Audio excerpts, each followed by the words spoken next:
السلام علیکم سر۔ جی وعلیکم السلام۔ سر بلال خان صاحب کا سوال ہے کہ ہم دیکھتے ہیں کہ بہت سے جو جاندار ایسے ہیں جن کی خوراک دوسرے جانداروں کو مار کے حاصل ہوتی ہے۔ انسان بھی ایسے جاندار ہیں جو اپنی خوراک بہت سے دوسرے جانداروں کو مار کے حاصل کرتے ہیں۔ تو یہ سب جب ہم دیکھتے ہیں تو ایک بہت یعنی کہ دردناک یہ محسوس ہوتا ہے کہ ہم کسی کی جان لے رہے ہیں، اس کو کسی معصوم جانور کو مار رہے ہیں اور پھر اس کو کھا رہے ہیں اپنی خوراک کے لیے۔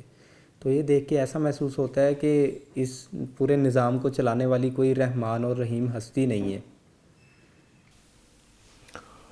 بڑی اچھی بات آپ نے کہی ہے۔ دیکھیے، میں ایک بات مسلسل اس طرح کے سوالوں کے جواب میں کہتا رہتا ہوں اور آج پھر اسی کو دہراتا ہوں۔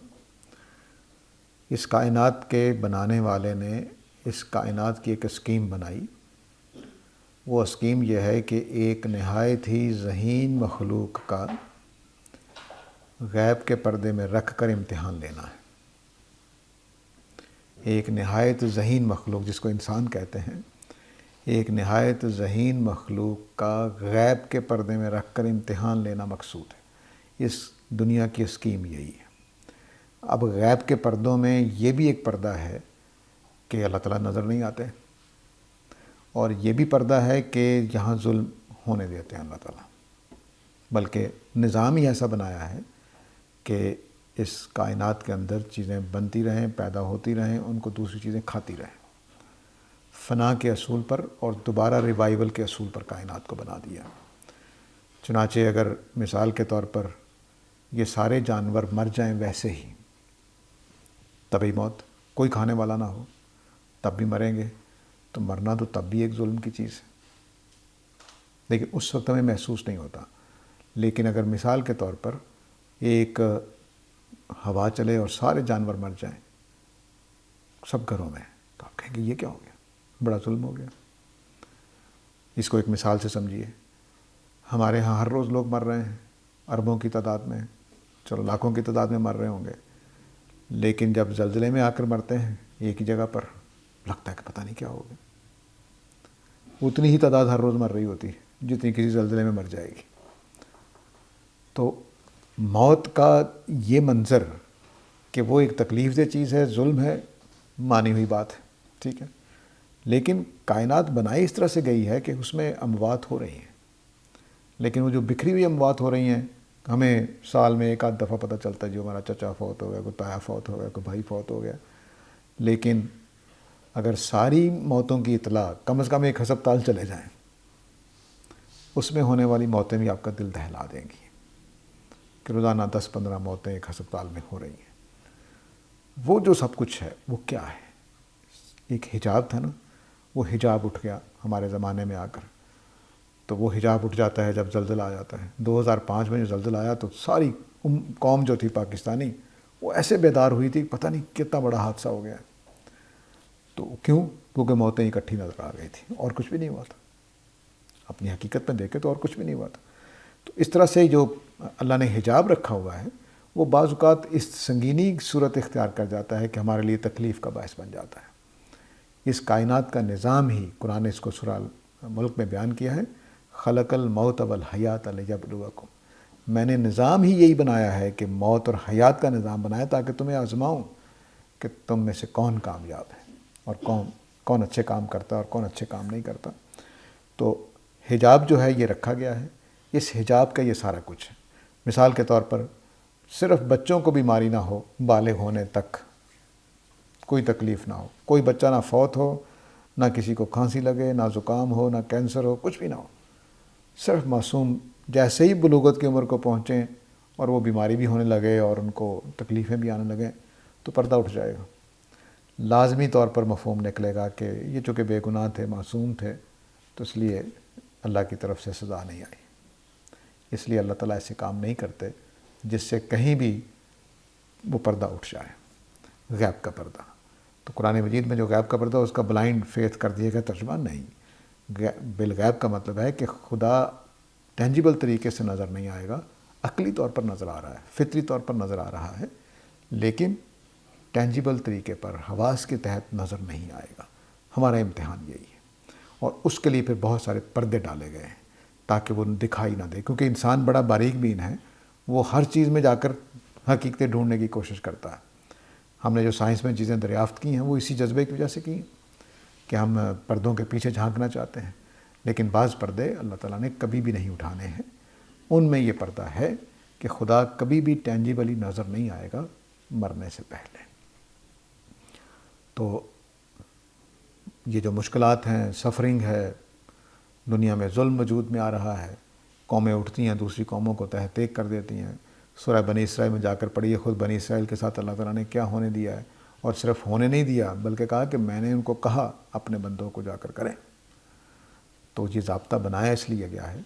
اور اذیت، تکلیف خدا کے نزدیک امتحان کی چیزیں ہیں، وہ امتحان لیتا رہتا ہے.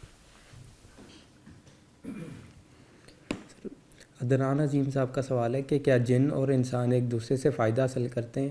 کیا قرآن میں ایسی کوئی آیت ہے کہ اللہ تعالیٰ قیامت کے دن جنوں اور انسانوں سے یہ پوچھے گا کہ کیا تم نے ایک دوسرے سے فائدہ حاصل کیا تھا؟ سورہ جن میں اس طرح کا بیان ہے، لیکن قرآن مجید نے وہاں بتایا ہے کہ یہ سمجھتے تھے کہ ہم ایک دوسرے سے فائدہ اٹھاتے رہے، لیکن حقیقت میں انہوں نے نقصان پہنچایا. فزادوہم رہقا کے الفاظ میں اللہ تعالیٰ نے اس کو بیان کر دیا ہے. یعنی انسانوں کو اور جنوں کو ابھی بھی یہ خیال ہے. میرے بھی ارد گرد بہت سارے لوگ ایسے ہیں جو کہتے ہیں جی جنات سے فائدہ اٹھایا جا سکتا ہے، یہ کیا جا سکتا ہے، وہ کیا جا سکتا ہے. تو وہ فائدہ اٹھانے کی کوشش کرتے ہیں، لیکن در حقیقت کیا ہو رہا ہے، وہ صرف وسوسے اندازی کر کے ان کو غلط راستوں پہ ڈالتے ہیں، اس سے زیادہ کچھ نہیں. سوائے حضرت سلیمان کے، اور حضرت سلیمان کی جو بادشاہت ہے اس کو عام طور پر لوگوں نے سمجھ لیا کہ وہ سب کچھ سارے انسان کر سکتے ہیں، جنوں کو قابو کر سکتے ہیں، یہ کر سکتے ہیں. حضرت سلیمان بھی نہیں کر سکتے تھے. اللہ تعالیٰ نے کہا کہ میں نے جنوں کو زنجیروں میں باندھ کر کام پہ لگایا ہوا تھا. وہ حضرت سلیمان کے قابو میں نہیں آئے ہوئے تھے، نہ آپ کے قابو میں آ سکتے ہیں. وہ اللہ نے قابو کیے ہوئے تھے اور بس وہ کام کر رہے تھے. تو اگر وہ والا اہتمام اللہ تعالیٰ کسی کے لیے کر دیں تو جیسے حضرت سلیمان کو فائدہ ہوا کہ وہ کافی تعمیرات کی، موتی وغیرہ نکال کے لاتے تھے سمندر سے، اس طرح کا کام کسی کو فائدہ دے سکتا ہے. لیکن اس کے لیے لازم ہے کہ اللہ تعالیٰ اس کے لیے وہ اہتمام کریں جو حضرت سلیمان کے لیے کیا تھا، ورنہ ان کا کوئی فائدہ نہیں ہے. بلکہ فائدہ اسی میں ہے، بہتری اسی میں ہے کہ بچ کے رہیں ان سے. سر، جس طرح جنات انسانوں میں وسوسے پیدا کرتے ہیں، تو کیا انسان جنات کے ساتھ ایسا کوئی معاملہ نہیں کر سکتے؟ بالکل کرتے ہوں گے، لیکن وہ بے خیالی میں کرتے ہوں گے. وہ ذرا سوچ سمجھ کے کرتے ہیں. مثال کے طور پر یہ انسانوں کی مثال میں سمجھیے، آپ کوئی ایسی حرکت کریں جس سے مجھے ایک وسوسہ لاحق ہو جائے. آپ نے وسوسہ نہیں، آپ نے اپنا کام کر رہے تھے، لیکن آپ کے کام کی وجہ سے مجھے ایک وسوسہ ہو جاتا ہے. اس کی سب سے اچھی مثال ہمارے اشتہارات ہیں. وہ اشتہارات کے اندر ایک تو وہ اشتہار ہوتا ہے جو دے رہے ہوتے ہیں، اس کے ساتھ ساتھ بہت سارے وسوسے بھی ڈال رہے ہوتے ہیں. مثلا ہمارے یہاں موبائل کا ایک اشتہار تھا کہ جس میں لڑکا اور لڑکی آپس میں باتیں کریں گے، فری کر سکتے ہیں باتیں. اس میں کیا میسج ہے؟ موبائل کا اشتہار ہے، میسج کچھ دوسرا بھی ہے. تو وسوسہ ڈال گیا وہ اشتہار. تو وسوسہ جو ہے وہ ہمارے کسی کام سے کسی جن کے اوپر کوئی اثر ہو جائے تو پورا امکان ہے.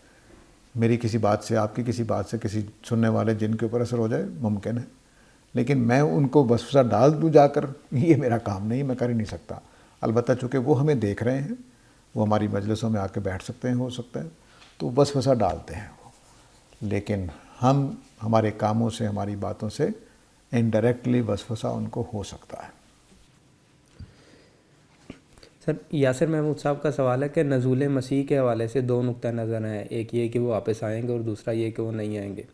وہ کہتے ہیں قیامت کے دن دونوں میں سے ظاہر ہے کوئی ایک ہی بات درست ثابت ہوگی، دونوں تو نہیں ہو سکتی. تو کیا جو غلط ہوں گے ان کو اس بات پہ سزا دی جائے گی کہ آپ لوگوں نے غلط نقطہ نظر کیوں اپنایا؟ بس شرمندگی ہوگی کہ غلط رائے سوچ لی تھی.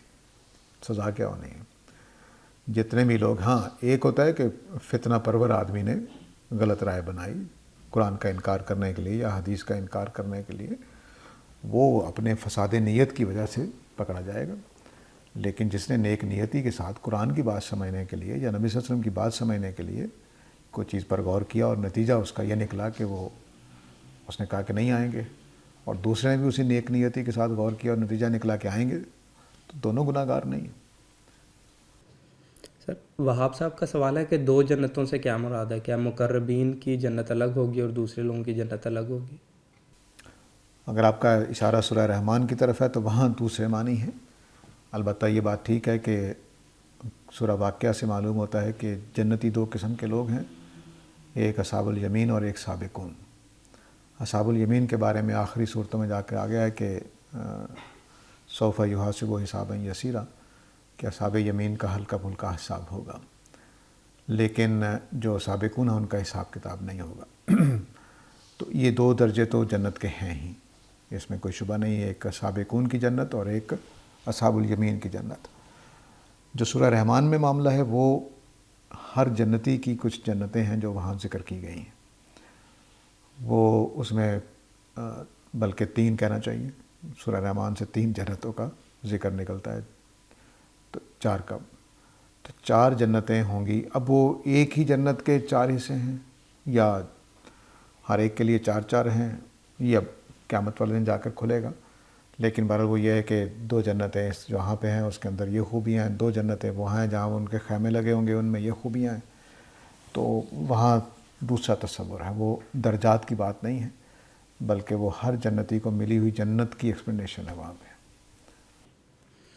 سر شبانہ انصاری صاحبہ کا سوال ہے، وہ کہتی ہیں کہ میری والدہ صدقہ کیا کرتی تھیں، لیکن اپنی وفات سے پہلے انہوں نے ہمیں بھی یہ نصیحت کی کہ میرے لیے صدقہ کیا کرنا، تو کہتی ہیں کہ اگر میں اس نیت کے ساتھ کرتی ہوں تو کیا میری والدہ کو اس کا ثواب ملے گا؟ جی انشاءاللہ ملے گا، لیکن آپ اپنی طرف سے خرچ کریں، انہوں نے آپ کو تلقین کر رکھی ہے تو اس تلقین کی وجہ سے ان کو ثواب ملتا رہے گا۔ آپ نیت اپنے لیے کریں، یہ دونوں نیتیں کر لیں کم از کم۔ سر وہاب صاحب کا سوال ہے کہ کیا آج سے پہلے بھی کسی دور میں اس طرح جدید ترقی یعنی ٹیکنالوجی کا اس طرح دور ہوا ہے؟ کیونکہ یہ کہا جاتا ہے کہ جو پیرامڈز ہیں وہ انسانی کام نہیں لگتا۔ دیکھیے جو انسانی اب چیزیں مل رہی ہیں، کچھ ڈھانچے مل رہے ہیں، وہ تو لاکھوں سال کے بعد چلی گئی ہے، تو ہمارے جو ہسٹری ہے وہ 7,000 سے 7,500 تک جاتی ہے، تو ہمارے پاس جو معلومات ہیں وہ ان 7,000 سالوں کی ہیں۔ اس میں بھی کچھ چیزیں حیرت انگیز ہیں جو ہمارے سامنے آتی ہیں۔ مثال کے طور پر جو ہمارا یہ مڈل ایسٹ کا علاقہ ہے، ایران، عراق اور اردن وغیرہ کے علاقے جو مل کر ایک پورا ایریا بنتا ہے، اس میں 4,000 سال پہلے کی بیٹریاں ملی ہیں جو مٹی کے مٹکوں میں بنی ہوئی ہیں، اور پیرامڈز ہمارے پاس محفوظ ہیں، پتہ نہیں کس زمانے کے بنے ہیں، کیا ٹیکنالوجی ہے۔ کہا جاتا ہے کہ فرعونوں نے بنائی تھی، لیکن فرعونوں کے علاقے میں کوئی ایسی چیز نہیں ملی جو ان کے بنانے کو ایکسپلین کرتی ہو کیسے بنائے گئے، جب ٹنوں کے بدن کے پتھر اوپر اس صفائی کے ساتھ رکھے گئے ہیں، کس صفائی کے ساتھ کاٹے گئے ہیں، وہ تو ایسا لگتا ہے کہ لیزر سے بھی اتنی صفائی سے کاٹنا مشکل ہے جس طرح سے وہ کاٹے ہیں۔ کسی نے ایکسپلین کیا ہے کہ یوں سمجھو کہ مکھن کی ڈلی میں دھاگے سے آپ کاٹیں، تو جس طرح وہ پلین کٹتا ہے اس طرح وہ کٹے ہوئے پتھر ہیں، تو وہ کیسے بنائے گئے ہیں، کیا چیز ہے، تو اس لیے یہ مشکل ہے کہنا۔ کہ البتہ یہ کہ اس کا پورا امکان ہے کہ ٹیکنالوجی ایڈوانس رہی ہو، اور لیکن دنیا ایک دفعہ تباہ ہو گئی ہو، جس زمانے میں ڈائناسور تباہ ہوئے ہیں اس طرح کے کسی حادثے میں پھر نئی دنیا دوبارہ سرے سے انسانوں نے آغاز کیا ہو۔ حضرت نوح کے زمانے میں بھی ایک تباہی آئی ہے، تو حضرت نوح سے پہلے کہاں تک بات پہنچ گئی تھی کچھ پتہ نہیں، تو ابھی ڈسکوری پر ہی ہے کہ چیزیں دریافت ہو جائیں، لیکن کچھ چیزیں صرف یہ نہیں کہ مصر کے پیرامڈز چائنا میں بھی ملے ہیں، اور بھی بہت ساری جگہوں پر دور دراز انڈونیشیا میں ملے ہیں، جن میں اتنے بڑے بڑے پتھر استعمال ہوئے ہیں کہ وہ کرینے اٹھانے میں بھی مشکل ہوگا، وہ وہاں پہ لگائے ہوئے ہیں۔ تو اس لیے یہ مشکل ہے کہ ہم کوئی ایکسپلینیشن دے سکیں۔ لگتا یہی ہے کہ کوئی ایڈوانس ٹیکنالوجی تھی، یا دوسری جو لوگ تھیری بیان کرتے ہیں کہ یہ جنات کا کام ہے، تو ہو سکتا ہے، وہ مشکل ہے اس کو ماننا، لیکن بہرحال تھیری موجود ہے۔ سر وہاب صاحب کا سوال ہے، وہ کہتے ہیں کہ چیزوں کا بائیکاٹ کرنا ٹھیک ہے یا نہیں؟ جی چیزوں کا بائیکاٹ کرنا بالکل ٹھیک ہے، ایک مستحسن عمل ہے۔ میرے خیال میں تو پاکستان کی معیشت کے لیے بھی بہت ضروری ہے کہ ہم جو برانڈز اور اس طرح کی انٹرنیشنل کمپنیز جو ہوتی ہیں، ملٹی نیشنل کمپنیز، ان کی چیزیں استعمال کر کے پاکستان کا نقصان کرتے ہیں، زر مبادلہ بہت زیادہ باہر جاتا ہے، تو اس اعتبار سے بھی اچھا ہے، لیکن بائیک آؤٹ کرنے کا مطلب یہ ہوتا ہے کہ بائیک آؤٹ پھر ہو۔ ہمارے ہاں تو کوئی چیز پوری قوم کرتی نہیں ہے، ہماری قوم کا اصل مسئلہ ہے کہ پہلے یکجہتی پیدا کریں، کہ ایک طرح سے سوچنے کا جذبہ قوم بناتا ہے۔ ایک طرح سے سوچنے کا مطلب یہ نہیں ہوتا کہ اندھی تقلید کریں، مطلب یہ کہ موٹی موٹی چیزیں چند ہوتی ہیں جن میں قوم ایک ہی طرح سوچتی ہے، تو وہ تو کم از کم ہو۔ کہ مثلا ابھی فلسطین کا کیس ہے تو فلسطین کے ساتھ کیا کرنا ہے؟ ہمارے ہاں 200 آرا ہیں جس کا جو دل چاہتا ہے، کچھ یہ اسرائیلی مصنوعات کی بائیک آؤٹ کر رہے ہیں، کوئی کہہ رہے ہیں اس کا کرنے کا فائدہ کیا ہے، اپنے ملازمین بھوکے مریں گے جو وہاں کام کرتے ہیں، تو 100 پہلو ہیں۔ اب وہ سوچ سمجھ کے، اصل میں ہر قوم کے اندر ایک تھنک ٹینک ہوتا ہے جو پوری قوم کو گائیڈ کر رہا ہوتا ہے کہ ہم اس مسئلے میں کیا کریں۔ وہ ہمارے ہاں کوئی سوچنے والا تو ہے کوئی نہیں۔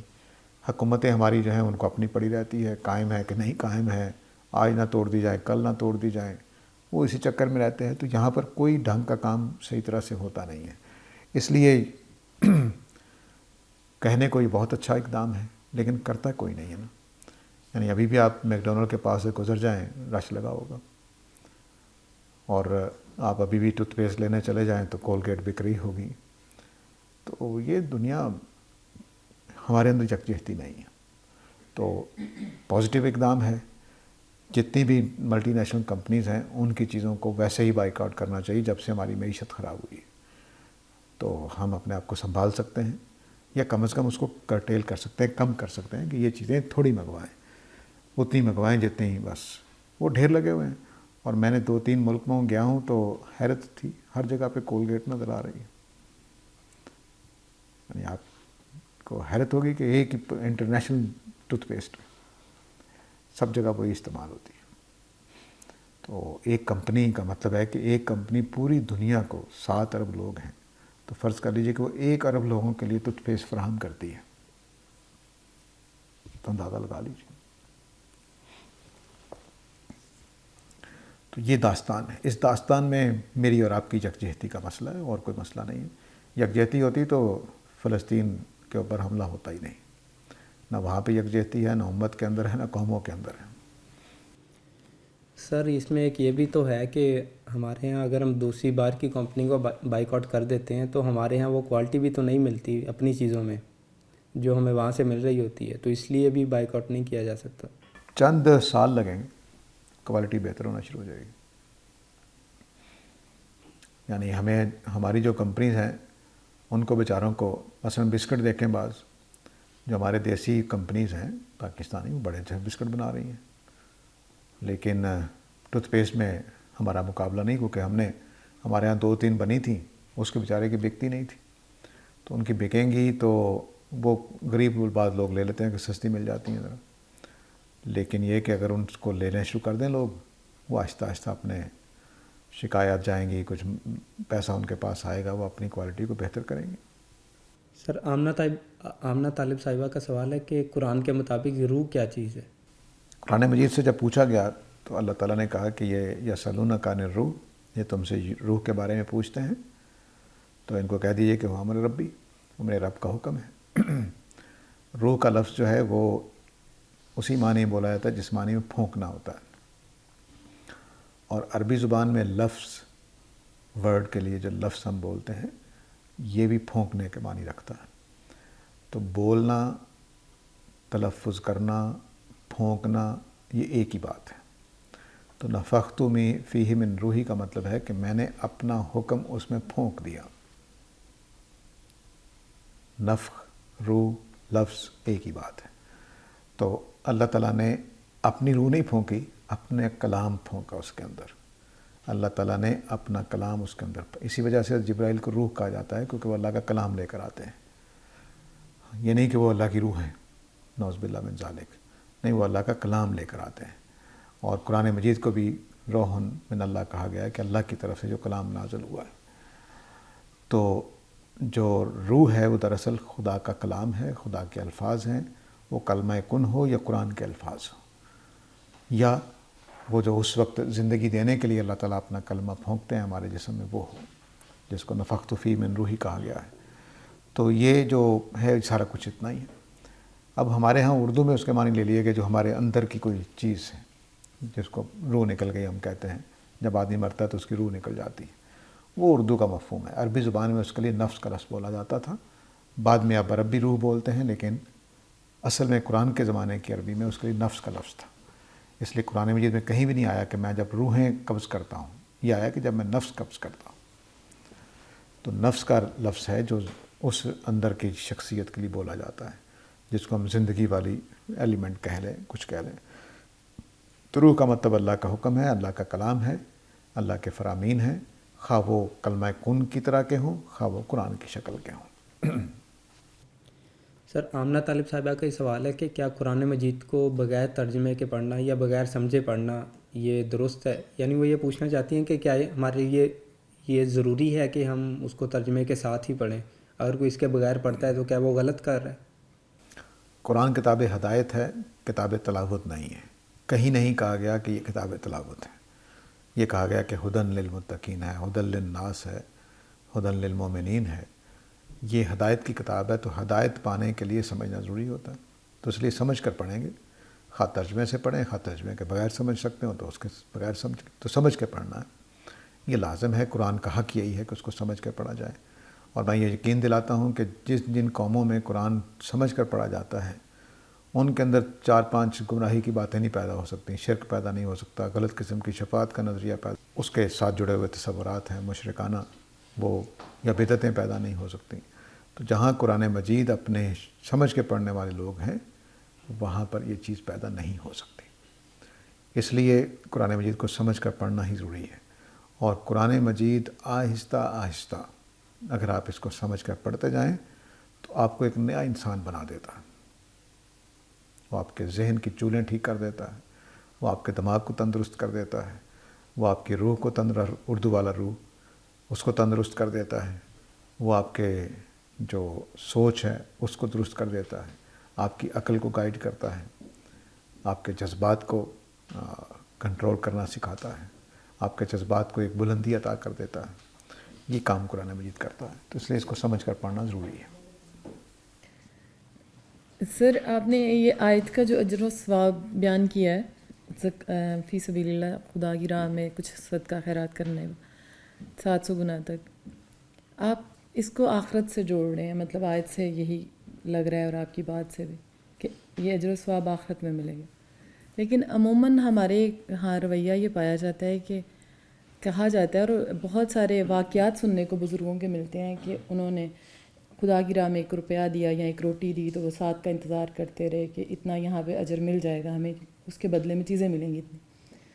تو یہ کنسیپٹ رکھ کر میں ایسے ہی خدا کی راہ میں صدقہ خیرات کرتی ہوں کہ دنیا میں بھی 700 ملے گا اور آگے تو جو رضا خدا کی وہ میسر ہوگی. تو یہ کنسیپٹ کیا قرآن مجید میں ہے یا بس ہمارے ہاں مشہور ہو گیا ہوا؟ جہاں ہمارے ہاں مشہور ہو گیا ہے. قرآن مجید میں یہ کنسیپٹ کہیں بیان نہیں ہوا کہ تم دو گے تو دنیا میں تمہیں اجر دوں گا اور آخرت میں بھی دوں گا. قرآن مجید میں اس طرح کے جملے تو ہیں کہ ہم کذالک نجزی بالمحسنین یا کذالک نجزی المحسنین کے الفاظ آتے ہیں. تو اس کا مطلب یہ ہوتا ہے کہ اللہ تعالیٰ نے کسی محسن کے لیے یہ فیصلہ کر لیا، کسی نیک آدمی کے لیے، کہ اس کو یہ دینا ہے.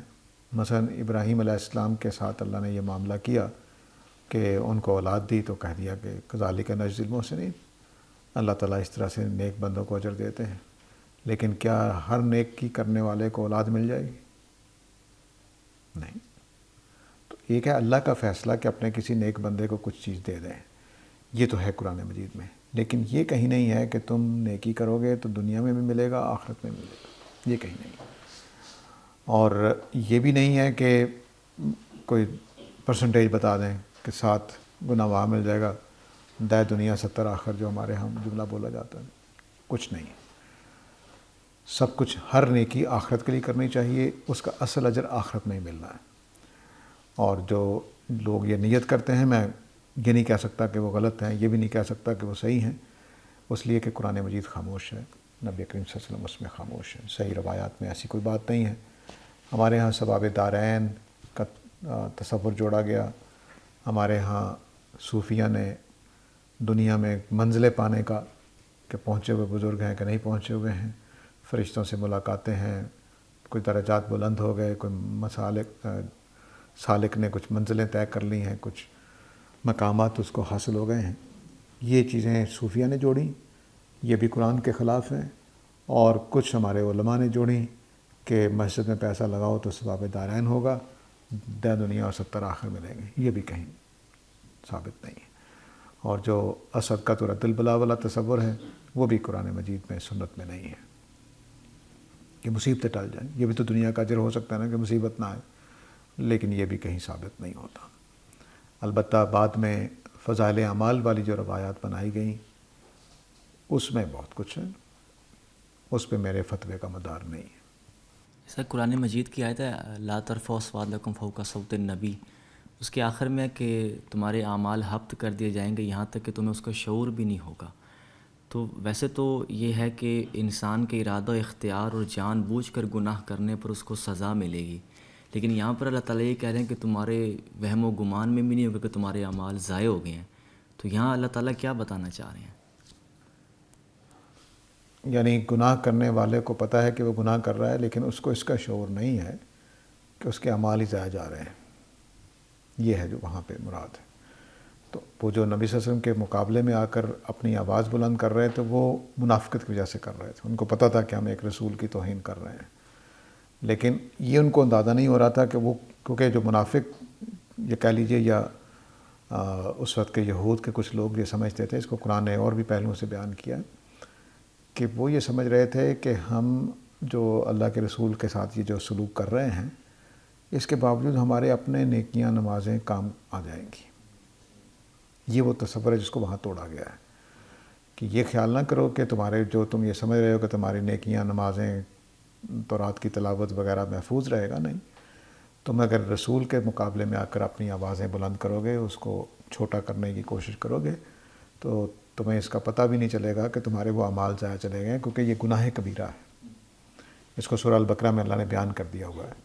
تو اس کی روشنی میں اگر اس کو دیکھیں تو وہ یہ ہے کہ من کسب سیئۃ و احاطت بہ خطیئتہ، کہ اگر کسی نے کوئی ایسی برائی کی جس کی گناہ نے اس کے پوری چیزوں کو گھیر لیا تو وہ حبط اعمال ہو جائے گا.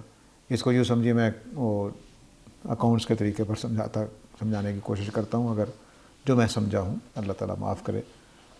وہ یہ ہے کہ مثال کے طور پر میں نے 10 نمازیں پڑھی ہوئی تھیں، 10 نیکیاں نمازوں کی تھیں، روزوں کی 10 تھیں کچھ، تو ٹوٹل میرے پاس 30 نیکیاں تھیں، لیکن میں نے رسول کی توہین کر دی. تو اس کے نتیجے میں 1,00,000 برائیاں میرے کھاتے میں لکھی گئی. تو وہ جو 30-35 میں نے نیکیاں کر رکھی تھیں اس کو کھا گئی، احاطہ ہو گیا اس کا. تو اس طرح سے یہ جو رسول کی توہین ہے، رسول کا انکار ہے، شرک ہے، یہ اور کبیرہ گناہ جتنے بھی ہیں وہ سارے کے سارے اس طرح کی برائیاں کہ میری پوری زندگی کا احاطہ کر لیتی ہیں. میں نے جتنی کمائی کی ہوئی تھی وہ ساری کو کھا گئی ہوں. تو اب یعنی کہ اس آیت کو ہم اس دور کے لوگوں تک جو کہ توہین رسالت کے قانون میں یہاں یہ بھی ڈرایا جاتا ہے نا کہ تو گستاخ رسول کو پتہ بھی نہیں چلے گا کہ اس کے ساتھ کیا ہو گیا. تو آج بھی پھر یہ استدلال تو ٹھیک نہیں ہوگا نا آج کے دور میں. ایک یہ ہے کہ اللہ تعالیٰ کے ہاں اس کے ساتھ کیا ہوگا وہ تو ٹھیک ہے، اس کے لیے کر سکتے ہیں، لیکن اس کو پتہ بھی نہیں چلے گا اور میں چپکے سے جا کے مارا ہوں، یہ مطلب نہیں اس کا. اور اس کو ہم اگر ہم رسول اللہ کی قبر پر بھی جاتے ہیں تو کیا یہ آیت وہاں بھی صادق آتی ہے کہ وہاں بھی آواز نیچی ہونی چاہیے؟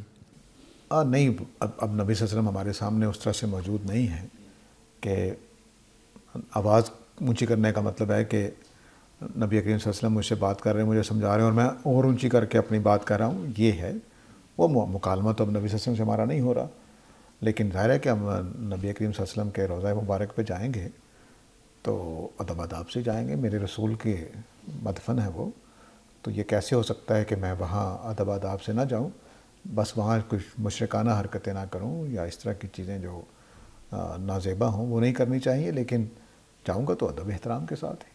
میرے رسول کی جس کا میں کلمہ پڑھتا ہوں، جس کے ہاتھوں سے قرآن لے کر میں نے مانا ہے، ان کا احترام نہیں کروں گا تو پھر کس کا کروں گا؟ تو وہ ایک الگ ہے. وہ یہ نہیں کہ میرا مکالمہ ہو رہا ہے یا میں ان کو، ایسا نہیں ہے، لیکن وہ میرا اپنا ایک جذبہ ہے. تو اور ہر قوم کے یہ بھی سمجھنا چاہیے کہ ادب آداب کے طریقے مختلف ہو سکتے ہیں. ہم ہندو پاک کے لوگوں کا احترام اور طرح کا ہے، تو ہم ہو سکتا ہے کہ وہاں ہاتھ باندھ کے کھڑے ہوں، اور ایک آدمی وہاں اکڑ کے کھڑا ہو، اس کے خیال میں یہ بے احترامی ہے ہی نہیں ہے، تو وہ ایک اس کو بھی اللہ تعالیٰ خیال کریں گے۔ تو میں اپنے ادب آداب کو انگریزوں کو نہیں دے سکتا، عربوں کو نہیں دے سکتا، ان کے اپنے ادب آداب ہوں گے، لیکن مجھے لگتا ہے کہ آپ تو اللہ کے رسول ہیں، میں اپنے والد کی قبر پر جاؤں گا تو کیا کروں گا؟ ٹھوکریں ماروں گا اس کو بھی، وہاں بھی ادب احترام سے جاؤں گا، دعا کروں گا اور آ جاؤں گا۔ تو وہ ادب جو میں اپنے باپ کے لیے کرنا، اس سے کئی گنا آپ کے لیے کرنا، وہ تو ادب کے ساتھ ہی جائیں گے۔ ہاں البتہ وہاں اونچی اونچی آواز دینا، کوئی بھنگڑا ڈالنے لگ جانا، یہ نازیبہ حرکتیں ہیں، یہ نہیں ہونی چاہیے، لیکن وہاں آواز اونچی کرنے کا مسئلہ نہیں ہے۔ اچھا، اسی ابھی درس میں آپ نے کہا کہ اگر احسان جتانا ہے اور سامنے والے کو تکلیف دینی ہے تو بہتر ہے کہ معاف کر دو یا خیرات اس طرح نہ کرو۔ اگر اس میں ہم یوں دیکھیں کہ کسی کی طبیعت یہ ہوتی ہے کہ وہ کسی کے پر احسان کرتا ہے، اس کے ساتھ اچھائی کرتا ہے، تو اس کے ذہن میں نا ایک صلہ لینے کا نا ایک جذبہ بن جاتا ہے۔ پھر اگر دوست احباب اس طرح کا صلہ اس کو نہ دیں، پھر بدگمانی اور اس طرح کی چیزیں آ جاتی ہیں، تو اگر وہ اپنی طبیعت میں اس چیز کو لائے کہ نہ میں کسی سے لوں گا نہ کسی کو دوں گا، تو یہ اس آیت کے ذیل میں جائز ہے، یہ کنجوسی اور بد اخلاقی میں آ جائے گا؟ ہاں، یہ کنجوسی میں آ جائے گا، یہ نہیں کر سکتے آپ فیصلہ۔ البتہ اپنے اس جذبے کو کنٹرول کرنا چاہیے جو صلے کا تقاضا کرتا ہے، لیکن یہ کہ بخل نہیں کیا جا سکتا۔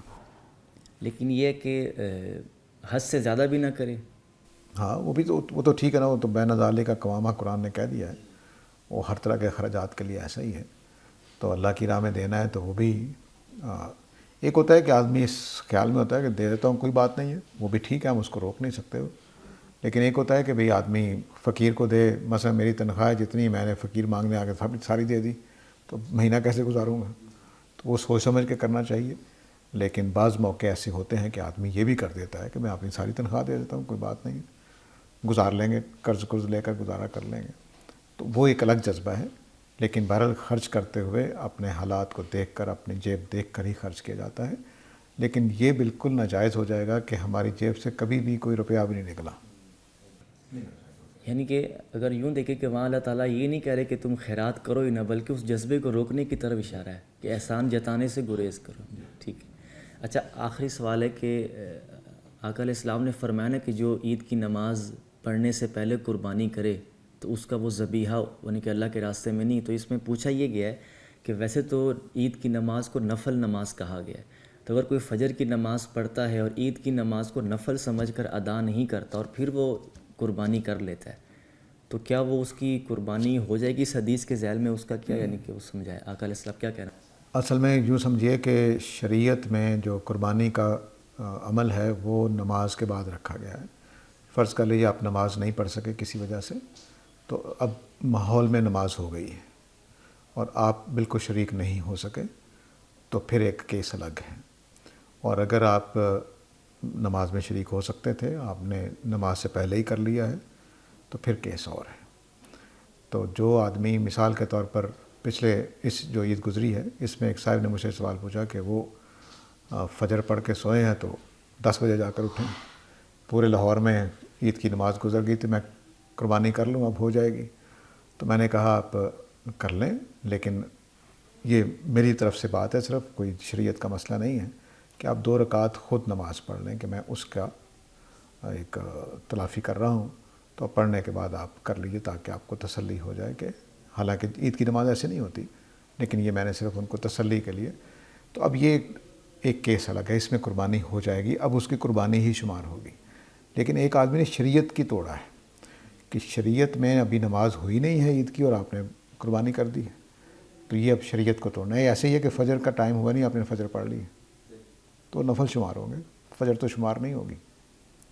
تو عید کا ٹائم ہے، قربانی کا ٹائم شروع ہی عید کی نماز کے بعد ہوتا ہے۔ یعنی کہ وہ نماز بے شک نفل ہے، اس کو ادا کرنے کے بعد ٹائم شروع ہوتا ہے، ٹائم اس کے بعد شروع ہوتا ہے۔ تو آپ بے پرواہی کریں گے تو وہ ظاہر قربانی کے لیے سوال پیدا ہو جائے گا۔ لیکن ایک ہے کہ آپ سوئے رہ گئے یا شامل نہیں ہو سکے کسی وجہ سے، یا کوئی مصیبت پڑ گئی، مثلا میرے 3 سال پہلے میرے بھائی بڑی عید والے دن فوت ہو گئے، ہم نے ویسے عید کی نماز پڑھ لی ہوئی تھی، تب ان کی اطلاع آئی ہے، وہ بھی پڑھ کے آئے تھے اور پھر آ کر فوت ہوئے، تو اب اس طرح کی کوئی مصیبت پڑ گئی تو آپ عید کی نماز سے محروم رہ گئے، تو اب قربانی ہو جائے گی آپ کی۔ لیکن ٹائم کے بعد ہونی ہے. تو پورے لاہور میں مثلاً عید کی نماز پڑھ لی گئی ہے, اس کا ٹائم ہو گیا ہے, تو اب آپ قربانی کر لیجیے, ٹھیک ہے. اور جانتے بوجھتے اگر وہ صرف اس نماز کو نفل سمجھے, جانتے بوجھتے جاگ رہا یہ نہیں پڑھ رہا, قربانی کر لے گا تو اس کا فیصلہ اللہ پر ہے. کیونکہ اصل میں یہ ہے کہ کیا وہ جملہ ٹائم کے لیے بولا گیا ہے کہ عید کے بعد عید کی نماز کے بعد اس کا ٹائم ہوتا ہے, یا یہ جملہ بولا گیا کہ قربانی کرنے والے کو عید کی نماز پڑھنا لازم ہے. یہ اس سے واضح نہیں ہے. یہ دونوں احتمالات ہیں. تو اس لیے جو اس احتمال میں چلے جائیں گے کہ نہیں ٹائم کی بات ہے, وہ بس مثال کے طور پر سورج چڑھنے کے بعد عید کی نماز کا ٹائم ہو جاتا ہے, تو وہ قربانی سورج چڑھنے کے بعد کر سکتے ہیں. دوسری رائے کے مطابق یہ ہوگا کہ نہیں نماز پڑھنی پڑے گی, نماز پڑھے بغیر قربانی نہیں ہوگی. تو یہ احتمال کی وجہ سے یہ معاملہ, لیکن زیادہ اکثریت اسی طرف ہے کہ نماز پڑھنی پڑے گی. تو میرا بھی رائے وہی ہے. ایک ہے کہ کسی وجہ سے رہ گئی, ایک ہے کہ آپ نے جانتے بوجھتے نہیں پڑھی. یہ کیس ڈیفرنٹ ہو جائے گا. سر وہاب صاحب کا سوال ہے کہ غامدی صاحب نے نزول مسیح کی روایات کو خواب سے تعبیر کی ہے, تو آپ کی اس بارے میں کیا رائے ہے؟ اصل میں جس طرح سے روایتیں آئی ہیں ان کی کوئی بھی تعویل کرنی پڑے گی, اس کی وجہ کہ وہ قرآن کے خلاف ہیں. تو ایک طریقہ یہ ہے کہ رد کر دیا جائے, ایک یہ ہے کہ اس کی تعویل کر دی جائے. تو استاد گرامی نے اس کی تعویل کر دی ہے, تو یہ رد کرنے سے بہتر لگتا ہے. لیکن یہ کہ بہرحال رد بھی کی جا سکتی ہیں کیونکہ قرآن کے خلاف ہے. تو باقی رہ گیا یہ میری رائے کیا ہے. تو میری رائے ابھی اتنی تو بات واضح ہے کہ حضرت عیسیٰ نے نہیں آنا, لیکن وہ روایات خواب ہیں یا نہیں ہیں یہ کل قیامت والے دن واضح ہو جائے گا. اتنی جلدی بھی کیا کرنی ہے.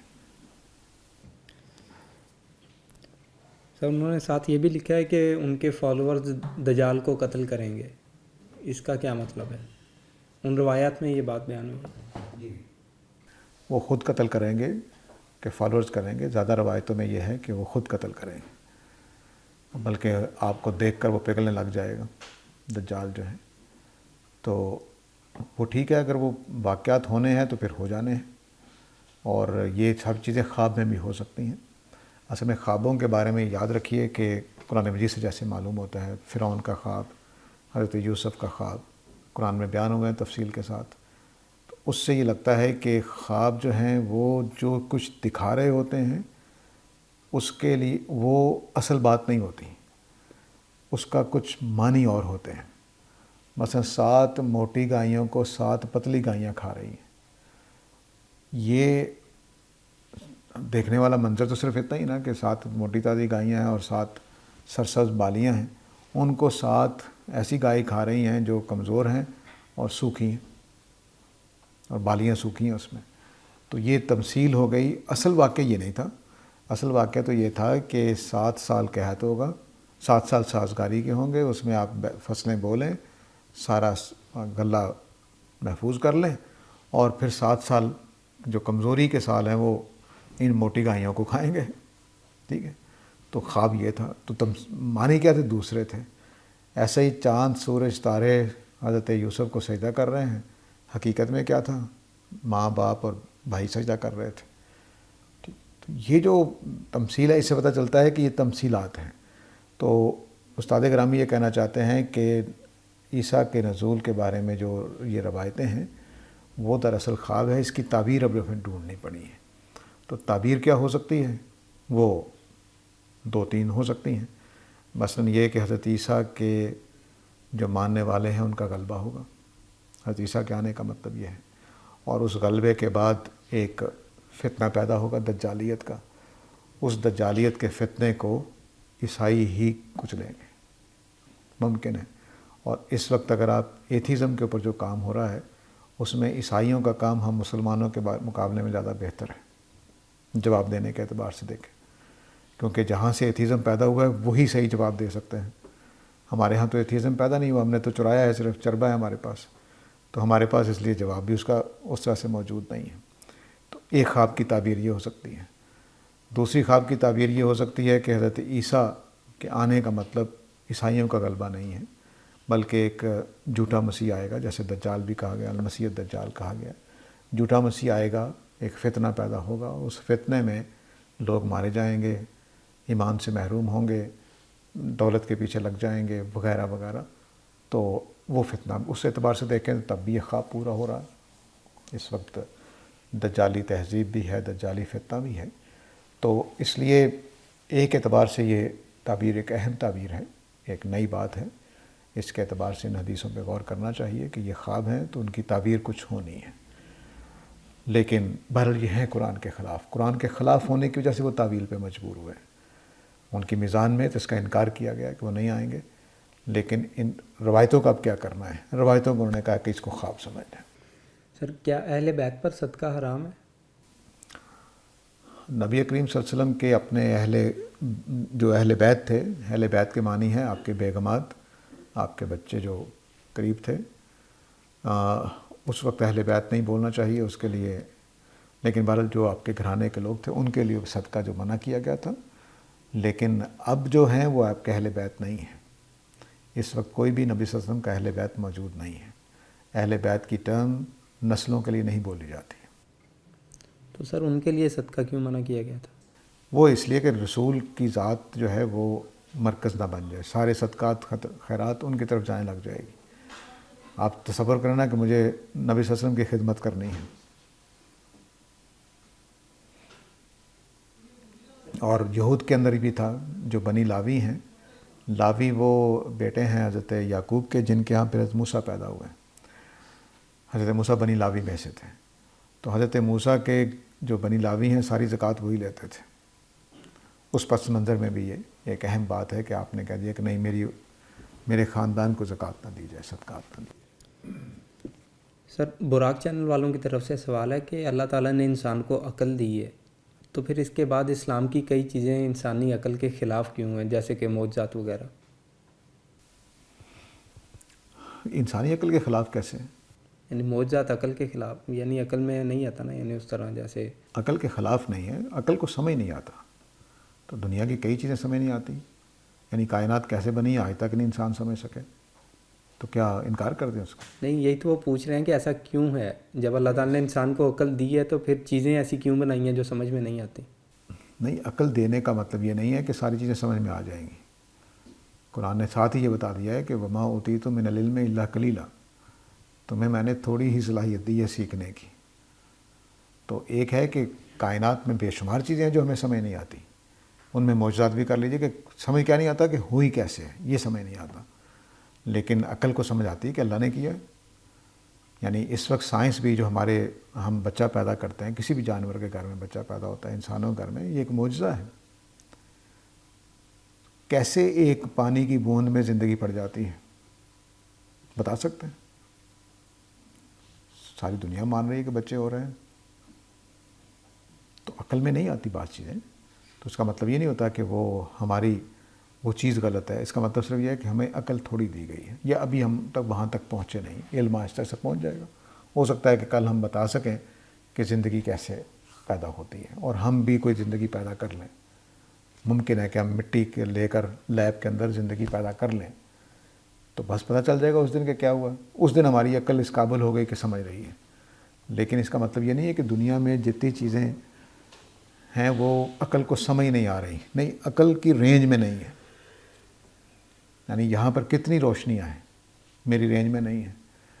یہاں آپ کوئی ریڈیو لے کر اس کو ٹیون کریں، کتنے چینلز وہ اٹھا لے گا، میں تو نہیں اٹھا پا رہا، میرے کان نہیں اٹھا پا رہے، میرے کان کسی ریڈیو کی آواز کو نہیں سن رہے، کسی ٹیلی ویژن کی آواز کو نہیں سن رہے، لیکن ان سب کی آوازیں یہاں موجود ہیں۔ تو میری رینج میں ایک چیز نہیں ہے، تو اس کا مطلب یہ نہیں ہے کہ وہ چیز غلط ہے یا میں ناقص بنایا گیا ہوں، نہیں، وہ میری رینج سے باہر، میں جتنا مجھے اللہ نے بنانا تھا اتنا بنا دیا۔ تو یہ عقل کے خلاف کوئی چیز نہیں ہے، عقل کو سمجھ نہیں آ رہی یا اس کی رینج میں نہیں ہے، یہ کہنا چاہیے۔ سر کرکٹ اور فٹ بال اور اس جیسے جو دوسرے کھیل ہیں، ان پر بڑی تعداد میں جوا لگایا جاتا ہے، تو کیا ایسے کھیل ہمیں دیکھنے چاہیے یا اس سے اجتناب کرنا چاہیے؟ اور اس سوال کا دوسرا حصہ یہ ہے کہ کیا یہ کھیل کھیلنا یہود و نصارہ کی مشابہت ہے؟ دیکھیے، پہلی بات کہ اگر کسی جائز چیز کے ساتھ کوئی ناجائز چیز جڑ جائے تو وہ جائز چیز ناجائز نہیں ہوتی، البتہ سدن لذریعہ منع کی جا سکتی ہے۔ لیکن آپ منع کر لیں گے تو کیا فٹ بال کے میچ یورپ میں نہیں ہوں گے، کرکٹ کے میچ دوسری قومیں نہیں کھیلیں گی. تو کچھ چیزیں ایسی ہیں کہ جس میں سد النظریہ کا اصول عمل میں نہیں لایا جا سکتا. تو اس لیے سادہ بات یہی ہے کہ آپ جوا نہ کھیلیں، جو کھیل رہے ہیں ان کو روکتے رہیں. اپنے جو بھی قریبی لوگ ہیں جن کو ہم روک نہیں سکتے، بس ان کے لیے درس تدریس میں سوالات پوچھتے رہیں، جواب دیتے رہیں. بس رہ گیا دوسرا حصہ کہ وہ مشابہت. یہ جو مشابہت والی حدیث ہے، یہ پوری حدیث میں نے پہلے بھی ایک دفعہ بیان کی تھی. اس کے اندر مشابہت کا یہ مفہوم نہیں ہے جو ہمارے ہاں مشہور ہو گیا. ہوا یہ کہ سنن ابی داؤد والے بزرگوں نے اس حدیث کو ایک ٹکڑا الگ کر دیا اور کتاب اللباس میں اس کو رکھ دیا.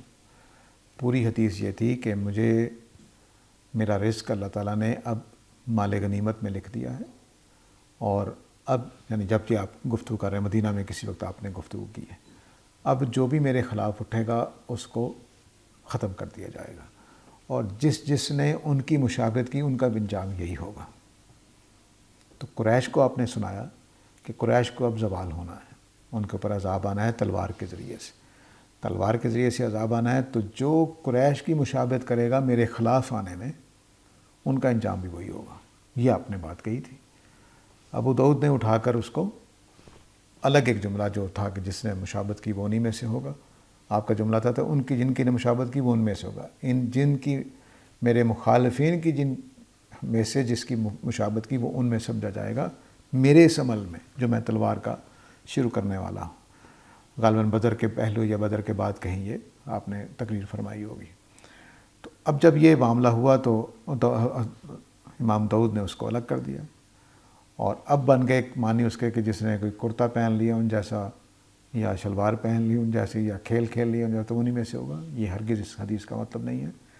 نبی کریم صلی اللہ علیہ وسلم نے ساری زندگی قریش کا لباس پہنا ہے، کوئی تبدیلی نہیں کی اس میں ساری زندگی. بلکہ مضر قبیلہ جو قریش اس کا حصہ ہے، مضر قبیلے کا، یا قریشی ہیں وہ بھی، تو ان میں سے ایک آدمی آیا جس نے مدینہ والوں کا لباس پہنا ہوا تھا. تو آپ نے کہا تمہیں کیا ہوا ہے، قریش والا لباس پہن کر تم اس قوم میں سے ہو. تو لباس کی مشابہت آپ نے ساری زندگی قریش کی مشابہت کی ہے. ہندوستان میں مسلمانوں کو دیکھ لیجئے، پچھلی 12 صدیوں سے 13 صدیوں سے وہ ہندوؤں والے لباس پہن رہے ہیں. تو کیا ہندو ہو جائیں گے؟ اس وقت آپ نے انگریزوں والا لباس پہنا ہوا ہے، اپنے آپ کو انگریز سمجھتے ہیں؟ لباس سے کچھ نہیں ہوتا، کنگھی کرنے سے، لباس پہننے سے کچھ نہیں. ہاں آپ ان کا شرک اپنا لیں، ان کا عقیدہ اپنا لیں، پھر آپ ان میں سے ہیں، ورنہ نہیں، ایسی کوئی چیز نہیں. جی سر، سوالات ختم ہو چکے ہیں، ہمارا وقت بھی ختم ہے. الحمدللہ جی، وآخر دعوانا الحمدللہ.